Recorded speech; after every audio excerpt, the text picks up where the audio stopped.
The book of Ezekiel, just in review here, is what we call one of the major prophets, only because of the size of the book. And there's 48 chapters.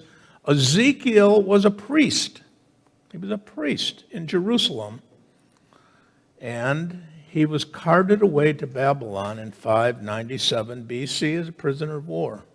Nebuchadnezzar, the Babylonian general and then king, came into the southern two tribal regions and carted the Jews off because God wanted them judged for their disobedience. And while he was in Babylon, he received a lot of prophecies. And the one that we're going to look at today is the last half of the 37th chapter. And it talks about the reunification of Israel. And as the prophecy that we looked at 2 weeks ago, the first half of 37, also talked about it, there are different characteristics. So God says things one way, and then he gives different imagery, and he says it again another way for emphasis. And that's what he's doing today. He's saying this another way for emphasis, for us to pay attention to what he's doing. He claims to control all of human history. And we have a tendency to think, wait a minute, just things I read in the paper and hear on the news. I mean, there's just things going on. And you're going to see in these verses here where God says, I'm doing this so that they will know that I am Jehovah. He is in control of everything. As hard as that is for us in our finite human minds to understand these things.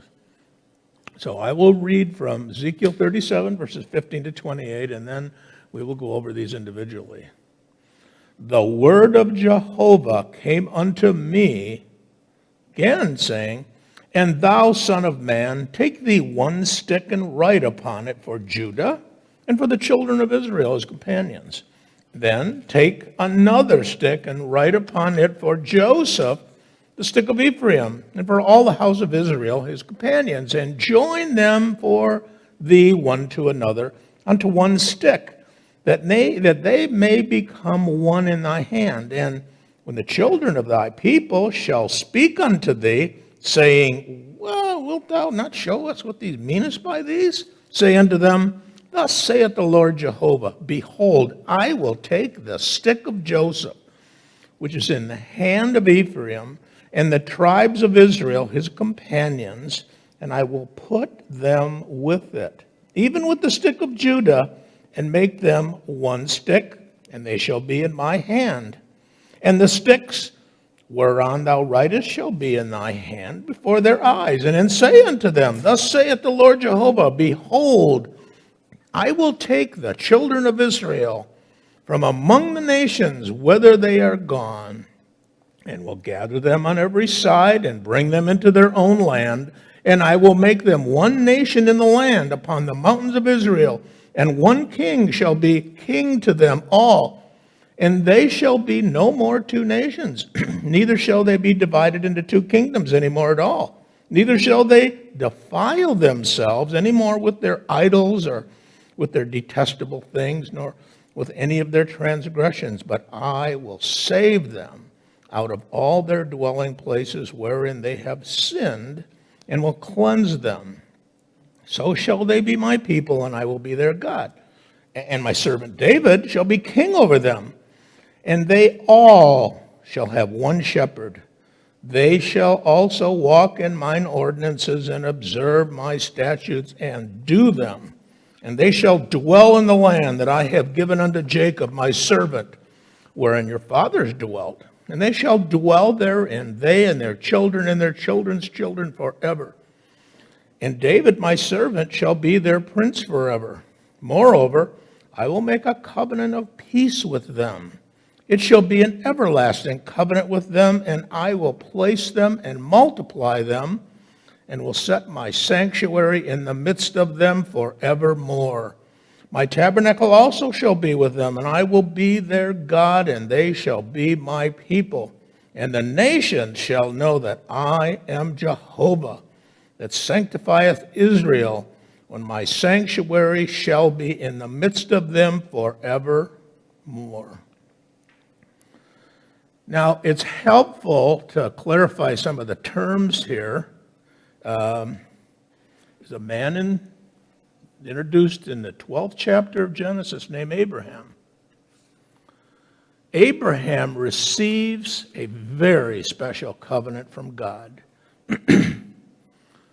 that talked about this progeny that would come from him that we know as the nation Israel. And the blessings that came to Abraham would also be extended to the entire earth. So he has a son, this very, very special son. His name is Isaac. Isaac has a son named Jacob. God changed Jacob's name to Israel. So the name Jacob and Israel in the Bible are interchangeable. And a lot of times, God is saying, I'm going to do this in Jacob. Well, he's referring to the nation Israel, because those are interchangeable names. Jacob has 12 sons from 4 different women, 2 wives, and each had a concubine. He has 12 sons. The 11th son, Joseph, was his favorite. And unfortunately, he demonstrated that favoritism very clearly, and it caused the 11 older ones, or the 10 older ones, to envy Jacob, and they hated him. They hated him. So they tried to kill him. They put him in a pit, an old well that was dried up, a cistern. They wanted to kill him.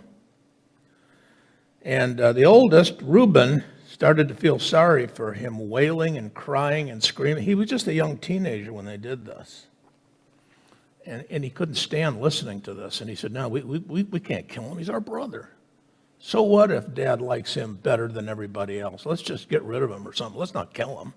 He didn't want that on his conscience. So they sell Joseph, the favorite son of Israel, of Jacob, to a group of Ishmaelites that are coming by in a caravan on the way to Egypt.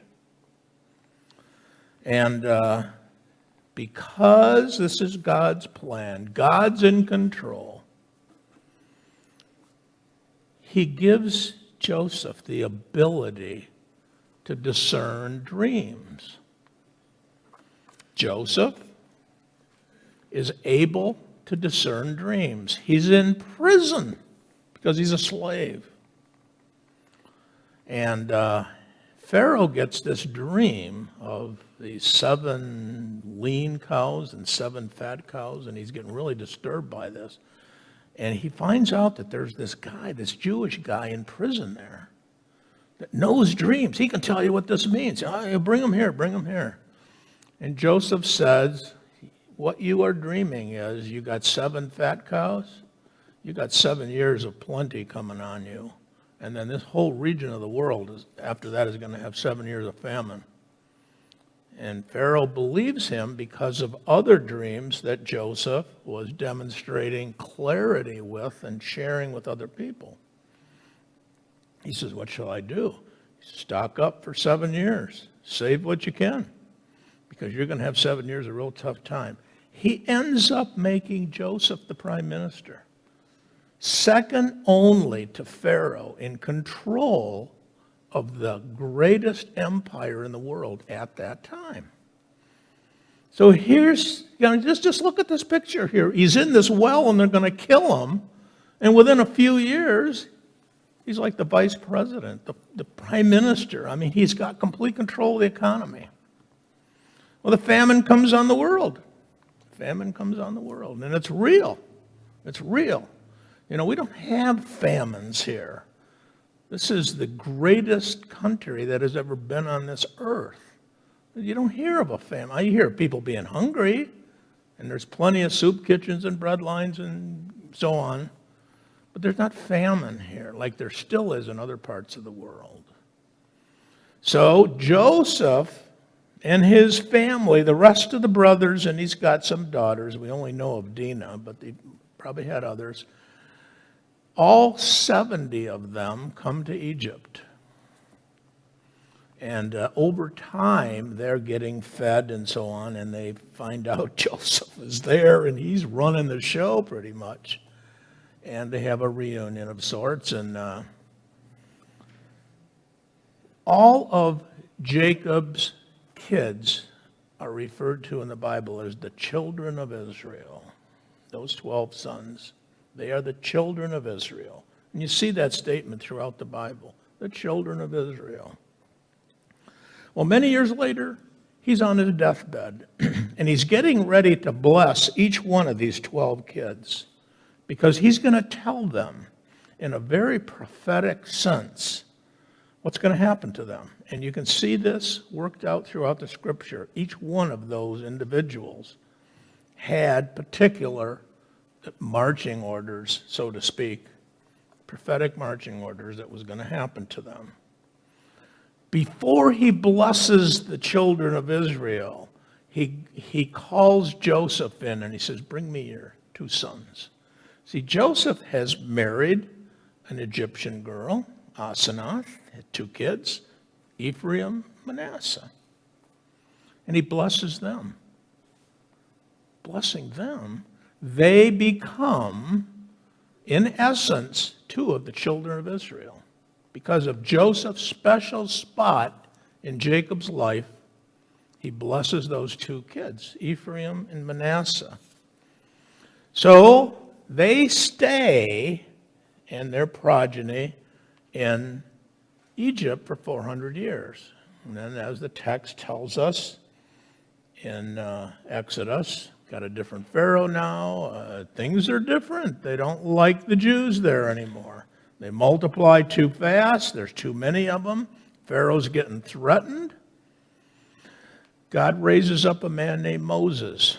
And Moses, through a series of plagues that God brings on Pharaoh, pulls the children of Israel out of Egypt. Except now there's over 1.2 million of them. It's not 70 anymore when they went down there 400 years plus earlier. And they go into the land of Israel, Canaan as it's called at that time. Because of their sin, God keeps them in the desert for 40 years, gives them the law, gets them right up on the edge of coming in at a town called Kadesh Barnea. And they don't quite make it in because of their sin. So Moses dies. He doesn't go into the promised land, but his general, second in command, Joshua does. Joshua does. And as he goes in, he looks back at Numbers, and he sees the book of Numbers. He sees the division of the property when they get into Canaan that's detailed in the 34th chapter of Numbers. And so once he gets in, and remember, this guy is a military major. I mean, he's a general, but I mean, he's really a good military man. He and his second in command, a guy named Caleb, and those are the only 2 guys that made it through the 40 years of wandering. Everybody else was a new generation. They didn't know this stuff. I mean, they had to teach them all the law. They had to teach them everything. That's why the whole book of Deuteronomy exists. It's like a second law. So they come in to the promised land, and then what happens is there's an allocation of the property that is described in the 16th and the 17th chapter of Joshua. And it's approximately 1400 BC when they're going in and dividing up the land. Ephraim and Manasseh get a large share. So if you fast forward from there about 400 years, and the Israelites want a king. God says, okay, I'm going to give you a king, and you're not going to like it. Because he's going to conscript your men into the army, and the women are going to be working in the kitchens and the fields, You're not going to like it. I'll give you a king, but you're not going to like it. You're not going to like it. So we call this the united monarchy. The first king is Saul, second king is David, third king is Solomon, who's David's son. Solomon dies in 931 BC. And when he died, his son Rehoboam becomes king. But there's a big problem, is that a man named Jeroboam from the tribe of Ephraim, remember that was the original name of one of Joseph's sons, he has had a vision that God gave him where he's going to rip 10 tribes away and give them to him. And as a matter of fact, Solomon finds out about this, and Solomon is mad and tries to get him killed, so he runs off to Egypt. And he comes back after Solomon dies. He takes 10 of those tribes and goes to the north with them.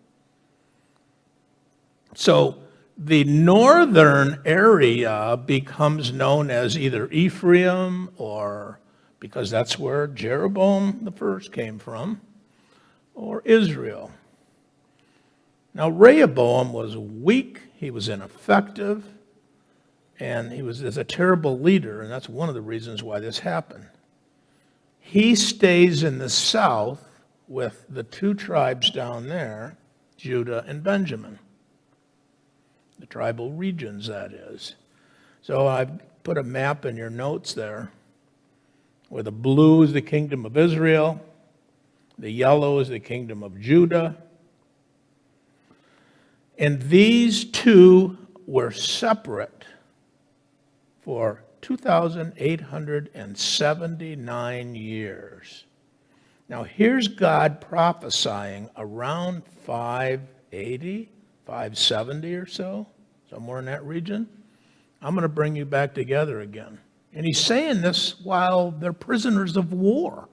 Can you imagine that? You're a prisoner of war. It's terrible where you are. And here's the God of the universe saying through his prophet Ezekiel, no, I'm going to bring you back together. I'm going to bless you. And he's telling them all these wonderful things that's going to happen to them. And it did. It did. It did. Israel was reborn as a sovereign state in 1948, May the 14th of 1948.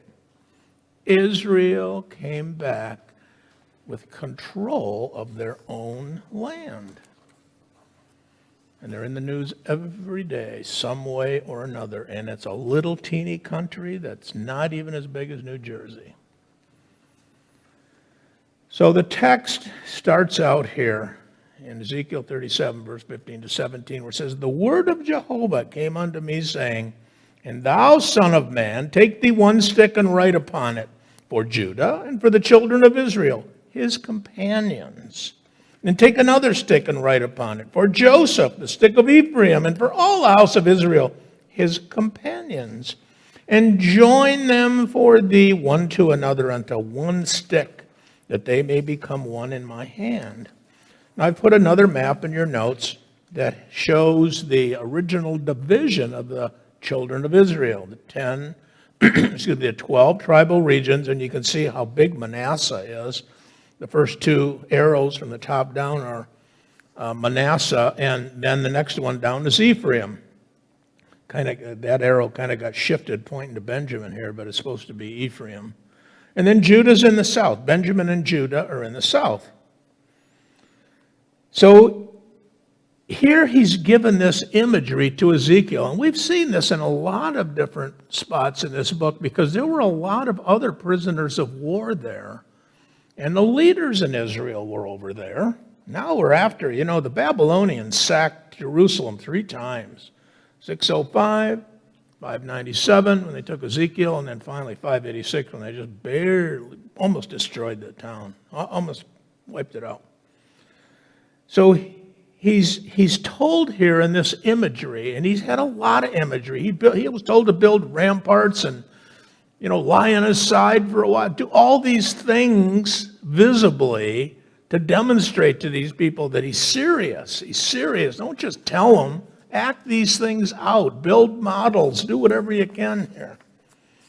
One stick is supposed to be labeled with the name Joseph and Ephraim, and for all the house of Israel, his companions, in other words, the other tribes. And in general, Ephraim is what we call in grammar a synecdoche. It's a reference. You reference a part of something, but you mean the whole thing. You mean the whole thing. So that's referring to the northern kingdom of Israel and Joseph and Ephraim. Joseph, one of his sons is Ephraim. The tribe of Ephraim inhabited the northern part of Israel. And, as I mentioned, the first king up there, Jeroboam the first, he was from Ephraim. And the later prophets also referred to the northern kingdom by the name of Ephraim. It's just a common expression talking about the northern kingdom, Ephraim. Israel, the northern 10 regions, was taken into captivity by the Assyrians. They came in 722 and just wiped them out. And the people that were left there, I mean, they carted most of them off as slaves to use for their agriculture and working in their shops and that, but they left a lot of people. And they brought in people from 5 other regions to marry into those people to create a new race of people. And those people became the Samaritans. And the Jews looked at them as an inferior group of people because they weren't pure Jews. So Israel was taken into captivity in 722 BC. And then, as we mentioned, Judah in the south suffered 3 invasions later. 605, 597, and finally 586 BC. And the essence of this prophecy is that God is saying, I'm going to merge these 2 sticks into one unit. And the stick was a familiar object in the Mosaic Law. Because just even from number 17, where God says in the first 10 verses there, he wanted Moses to write the name of each tribe on a stick. So the imagery is not new. It should have been familiar to them. And these sticks, these 2 sticks of the 2 big regions that had been separate for all these years, is told, he tells Ezekiel to put them together, make them one stick into one sovereign country, not divided as it was after Solomon. And God, anticipating the people that are with you there in Babylon, Ezekiel, going to ask you questions, and you have to be able to answer them. So the text moves on, verse 18 and 19. And when the children of thy people shall speak unto thee, saying, Wilt thou not show us what thou meanest by these? Say unto them, Thus saith the Lord Jehovah, Behold, I will take the stick of Joseph, which is in the hand of Ephraim, and the tribes of Israel, his companions, and I will put them with it, even with the stick of Judah, and make them one stick, and they shall be one in my hand. So Ezekiel's going to put these 2 sticks together in a very public display while he's talking so these people can see this. Ezekiel, as I mentioned, uses a lot of illustrations to get the point across. These guys were at an all-time low from a morale point of view. They're prisoners of war. And they've just saw a lot of war. And here's God saying through Ezekiel, look, I'm going to reunify you. I'm going to bless you.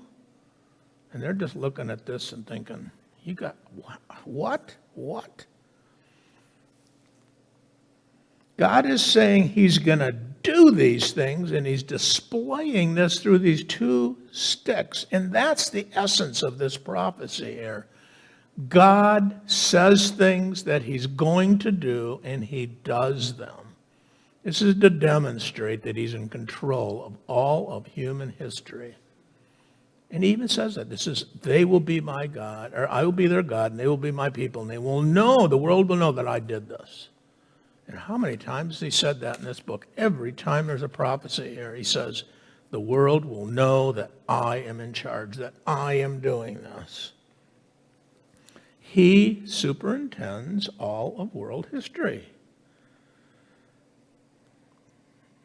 They were sent in the northern 10 tribes were sent to Babylon because of their sins and idolatry and blaspheming God. And so was Judah, 2 tribes in the south. They were also sent because of their sins. Sin always results in judgment. Always. Adam and Eve broke the rules that God had laid down. They defied his law, if you will. They didn't have much to defy back then, but they did it. Caused a corruption in the creation. We call it entropy in physics. It came in, and corrupted spirits. Everything changed at that point in time. You know, it's one man's observation is you can break God's law or you can break man's law pretty frequently and get away with it. You know, you can speed 90 on the highway and the cop doesn't see you, you're going to get away from it. Well, you're going to get away with it. You cannot break God's law and not suffer. You may not suffer in a way that's apparent to you if you're just slightly breaking God's law, but your blessings will be less. He's not going to bless somebody that's living in sin. And you may think, well, I got away with whatever, some adultery, with stealing from whatever it is. And you may have in your perception, but you can't see what God has limited in your life. You can't see it. God always judges sin. Always. He will condemn us for the sins that we are living with. The minute we recognize this and we ask for forgiveness, you immediately get it and you move on. You immediately get it and you move on.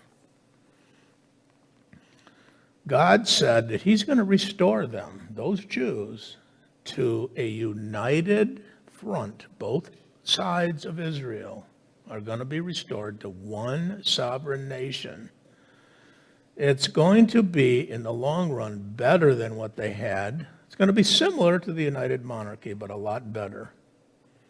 So the text moves on here, starting in verse 20 and going to 23, where it says, and the sticks whereon thou writest shall be in thy hand before their eyes, and and say unto them, thus saith the Lord Jehovah, behold, I will take the children of Israel from among the nations whither they are gone, and will gather them on every side, and bring them into their own land, and I will make them one nation in the land upon the mountains of Israel, and one king shall be king to them all.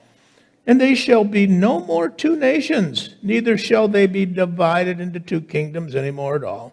Neither shall they defile themselves any more with their idols, nor with their detestable things, nor with any of their transgressions, but I will save them out of all their dwelling places wherein they have sinned, and will cleanse them. So shall they be my people, and I will be their God. They were engaged in gross idolatry. They were sacrificing their kids to Molech and their babies.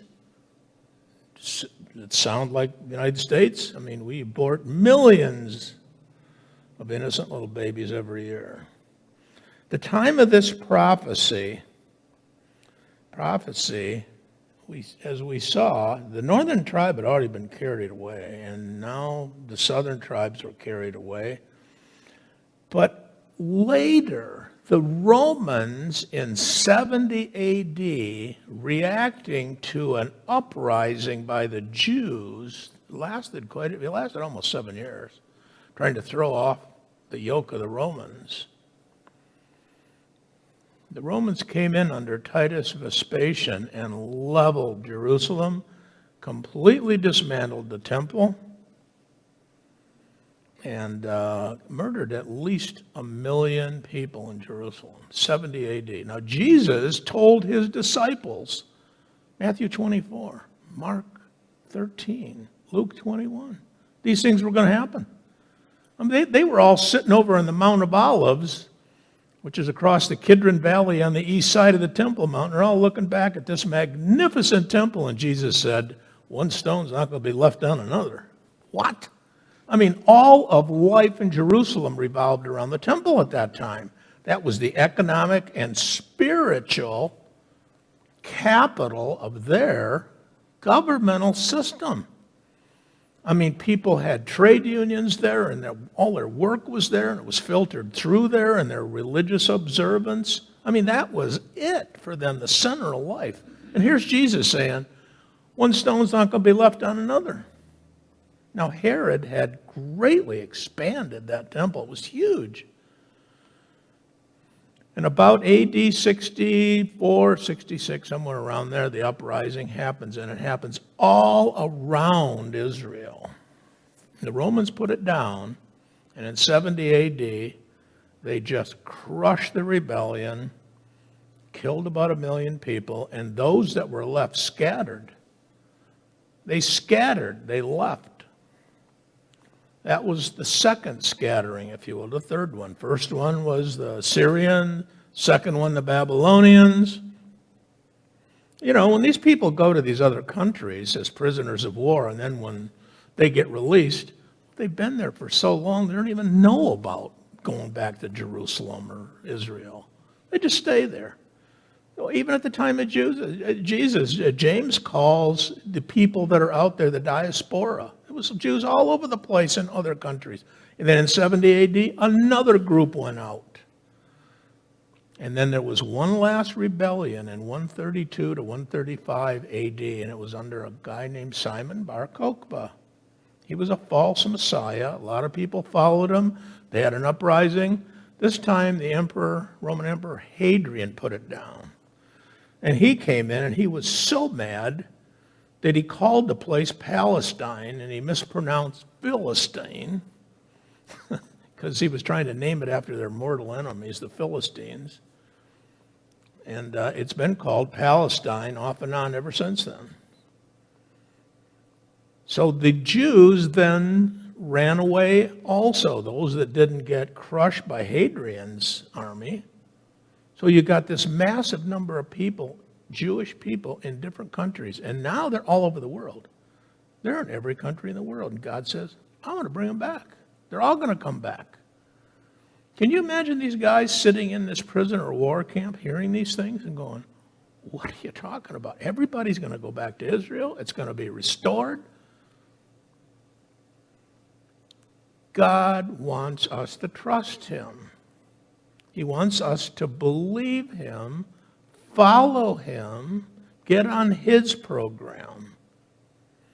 He doesn't want us to be self-willed. He wants us to be godly-willed. He wants us to follow him and believe him.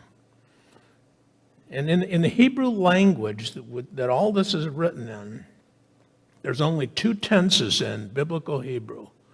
A completed action and an incompleted action. And these prophecies are written in the completed action. So even though it says in English, I'm going to do this, in the Hebrew it says it's done. It's already done. It's accomplished, completed. So what God is saying is, because he's outside of time and space, in time and space, he's saying in the chronology of world events, what I'm telling you is going to happen. It's already happened in my mind. It's going to happen. There's no arguing about this. So that they will know that I am God that controls everything. That controls everything. There were, so far, 3 major movements. We've seen those in other sections of this book. 3 major movements that God used to bring the Jews back to Israel. And we looked at a quote from Mark Twain, who went over there to visit Israel in the 1880s and said, boy, what a desolate land. I can't imagine one worse than this one. This is a terrible place. Even one of the Jewish rabbis, the philosopher Maimonides, in the 12th century, he left Spain and he wanted to go to the Holy Land, and he got over there and he said, man, this place is desolate. I can't live here. There's nothing here. Nothing. So he went over to Egypt, put himself back under the yoke of the Muslims, and had a good relationship with the Muslim caliph there. There was nothing in Israel. The Jews started coming back in what's called the Zionist movement in the late 1800s, propelled by Great Britain. God used Great Britain to bring them back through a variety of decrees, movements. Even in the late 1800s, they even had a Jewish man who was prime minister. I mean, there was a lot of factors that God used to put in place in Great Britain to start bringing those Jews back. And they came back in the Zionist movement. And then there was the First World War. And in the First World War, the Ottoman Turkish Caliphate was, shall we say, interrupted. The Brits wiped them out.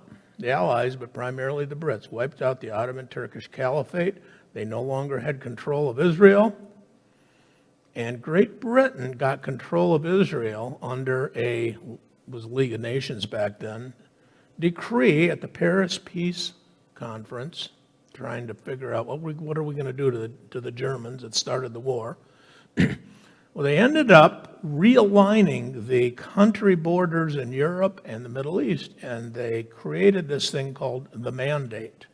And in the Mandate, they gave the Brits control of the Mandate, and there were two big regions there, Transjordan, which is where the Arabs were supposed to go, essentially on the east side of the Jordan River, and the Jews on the west side of the Jordan River out to the sea. It wasn't quite that easy, but that's the essence of what happened. So you got more Jews coming back, just like God said they were going to come back.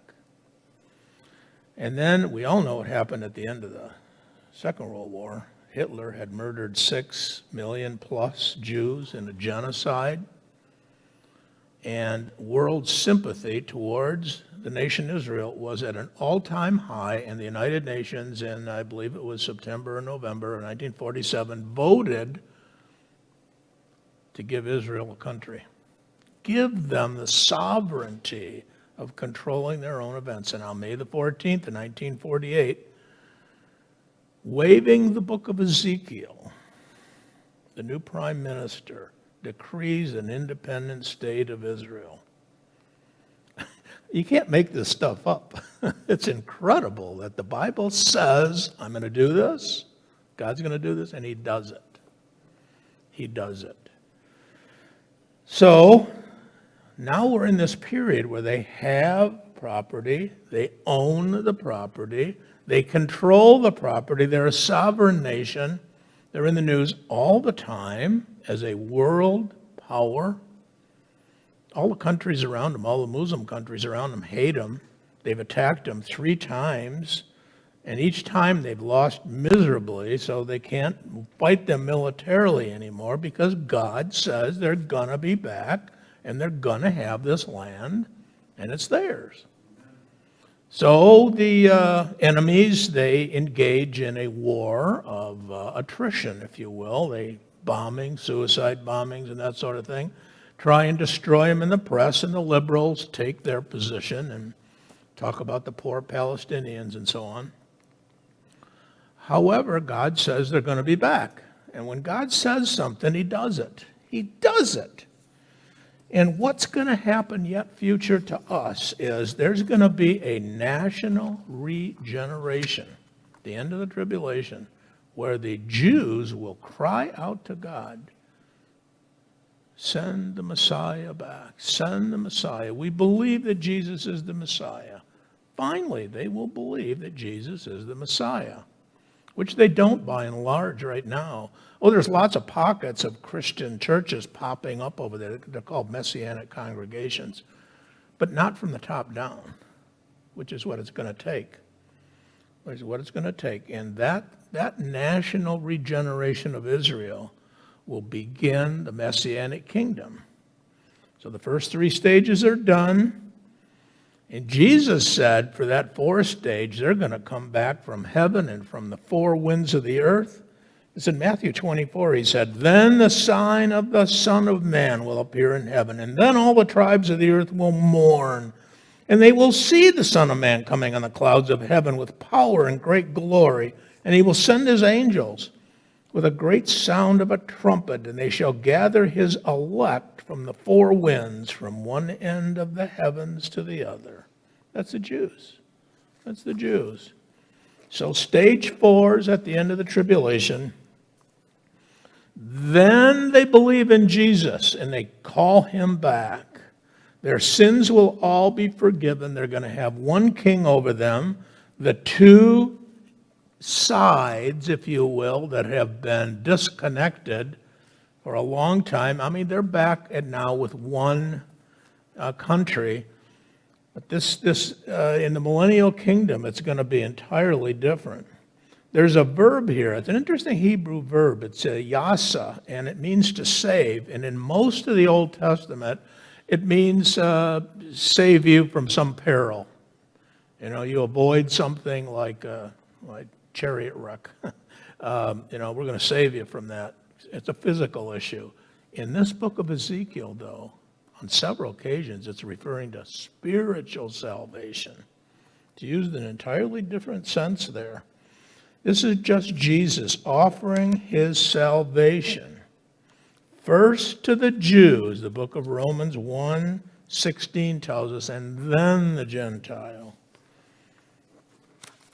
And when Jesus was first announced,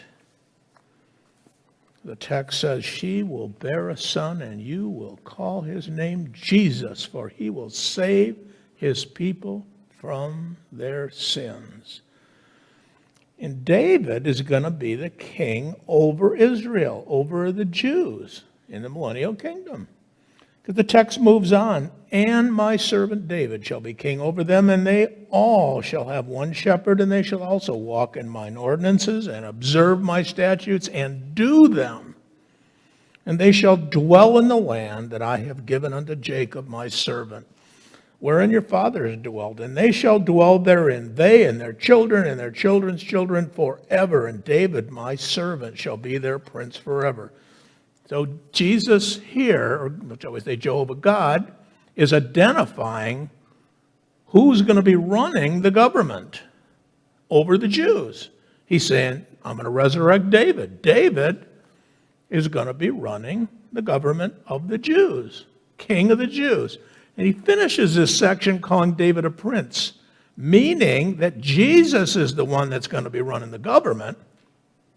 As Isaiah says, "And the government shall be upon his shoulders." And that's when it's going to happen.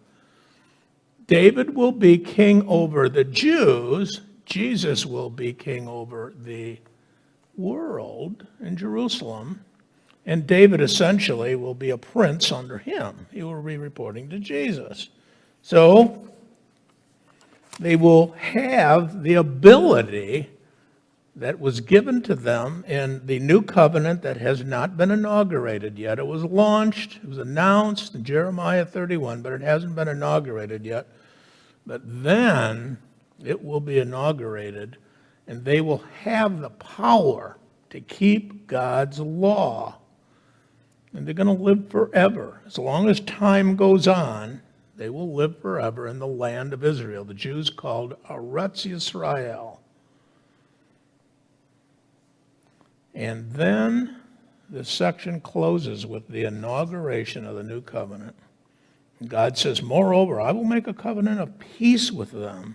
It shall be an everlasting covenant with them, and I will place them and multiply them and set my sanctuary in the midst of them forevermore. My tabernacle also shall be with them, and I will be their God, and they shall be my people. And the nations shall know that I am Jehovah, that sanctifieth Israel, when my sanctuary shall be in the midst of them forevermore." There will be universal peace on this earth. Even the animosity or the competitiveness between animals will be gone. It all will be gone. For 1,000 years, Jesus will give the peace as the Messiah that surpasses all understanding to this world. All understanding. We see that Paul was referring to that in Philippians 4:7 when he tells us not to be anxious. Trust God, trust God. And he gives us the formula for getting rid of our anxiety. And the Jews will be multiplied beyond all expectation. The Lord's sanctuary, the temple, is going to be set in Jerusalem. And Ezekiel was blessed to get the instructions, the detailed, highly detailed instructions of the millennial temple. From chapters 40 to 48, it's 9 chapters with an incredible amount of detail. The size, the porches, the porticos, the pavement, everything about the temple. And we'll look at that when we get to that point in this book, and we're only a few chapters away from there. And he's saying, I'm going to meet with you regularly. I will be there. I will be in your midst, just like he did in the Garden of Eden before the fall. He was there with Adam and Eve, and he will be with the world. Jesus is going to be running the government in the temple, in Jerusalem, on the Millennial Mountain. And we're going to see when we get to those sections of this book, that temple itself is going to be a mile square. Just think about that, just the temple. I mean, the Temple Mount's going to be 50 miles square. But the temple itself is going to be 1 mile square. And that's going to be the throne of the seat of the king running the world, Jesus the Messiah. And this temple is going to be like nothing that has ever been here before. As a matter of fact, when the Jews were arguing about whether to put Ezekiel into the Bible or not, they kept looking at this thing and saying, this doesn't look like any temple that's ever been here. And at that time, Herod had expanded the temple that Solomon had built. The Babylonians destroyed most of it, but Herod poured billions into it, fixing it and expanding it. And these guys were thinking, we know what that one looked like, because we can see it. I said, well, what is this? And it took them a while to figure out, because that was the last book they put into the Bible in the Old Testament. It's not the last book in the Bible in our sequence, but it's the last one they put in, because they finally realized this is what God's going to do to us. This is what he's going to do. Let's pray.